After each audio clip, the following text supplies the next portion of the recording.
First, let's get the number right.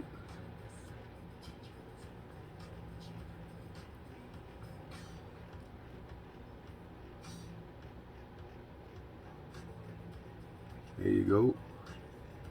It's a good number.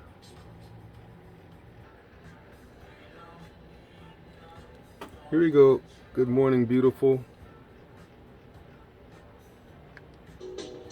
In another episode of Everything is Racist, apparently now some folks think that obesity stems from racism. Want proof? Well, we have it. Journalist Ami Horowitz asked New Yorkers why they think McDonald's the and obesity rate burritos is disproportionately higher in the black community. And this is are what racist. some people had to say. Watch. I'm Ami Horowitz, and I'm here in Woketown, USA, to ask people why they think there's a higher level of obesity in the black community. Everything has to do with racism. Racism. I would call it institutional racism. Eating could be a coping mechanism. For racism? Yeah. If they feel bad. It's like depression based, so maybe the stress of racism maybe does contribute. And black people deal with racism every day, and that leads to bad food choices. Oh God, absolutely. You're absolutely wrong. What's going on? Fat is fat. Education is a factor as well.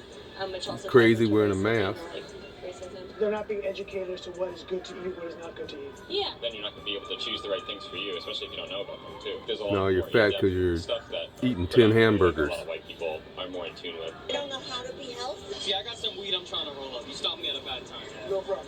Honestly, the argument that you should, have individual responsibility when it comes to like any of the major issues that we face in our country, especially related to racism, is like completely ludicrous. Individual freedom isn't truly like individual freedom if you're not a white straight male.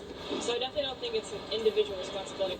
If you say individual responsibility, is that coming from a white privilege and white supremacy? 100%, yeah. They don't have any access to good food.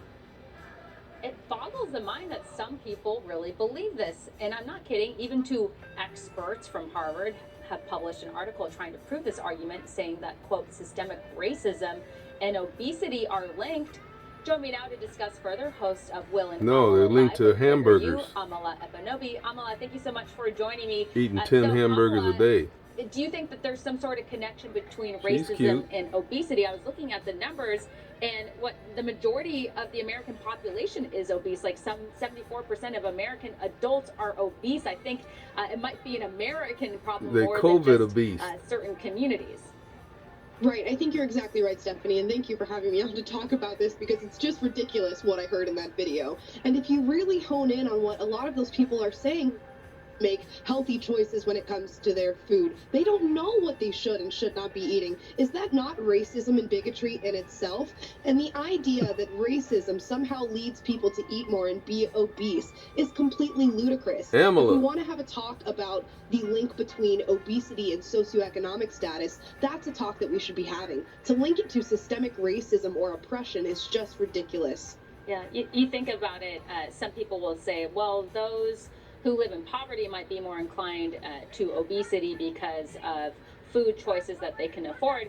But I'll push back on that. I'll say my first paying news job paid me $8 an hour. I didn't have a lot of money, so I had to really budget when I was at the grocery store. But if you buy basic things like rice and beans and tortillas or anything else like that, healthy stuff, it's not going to break the bank. Right, exactly. People who live on lower income do have the means to be healthier. However, these highly processed foods and these cheap foods are simply more accessible and easier to get your hands on. I think that's more of a problem that we're seeing than anything else. No racism, no patriarchy, even socioeconomic status. It is a cultural problem, specifically in America, and it affects people of all races. The excuse of racism is simply that. It's an excuse. Yeah, and again, it's easy to get fast food and other things and to avoid the gym. It's obviously, it's always a struggle for me to pull myself together to get to the gym or to go outside and go running, which is free. Running is free. It's hard to get yourself to do it. Once you do it, you feel good. So I just think blaming racism for everything, again, cheapens and waters down real racism that people face. And so that's why these type of videos and these type of thoughts tick me off, because it's just not right. Yeah, it's simply not Yeah, I'm right gonna at take you all, off. and you're perpetuating a false narrative.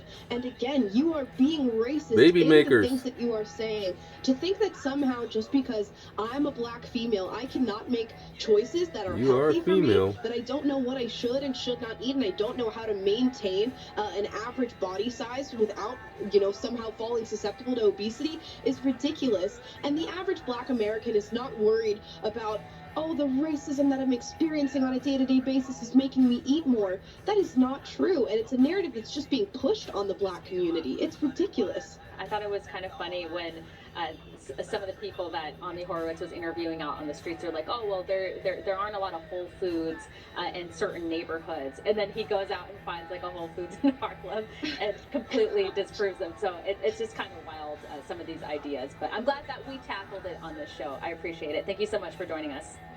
Thank you for having me. Of course. Coming up next, we may have found your new favorite Christmas carol. We'll play it for you after Merry the break. Christmas. Trust me, you won't want to miss it.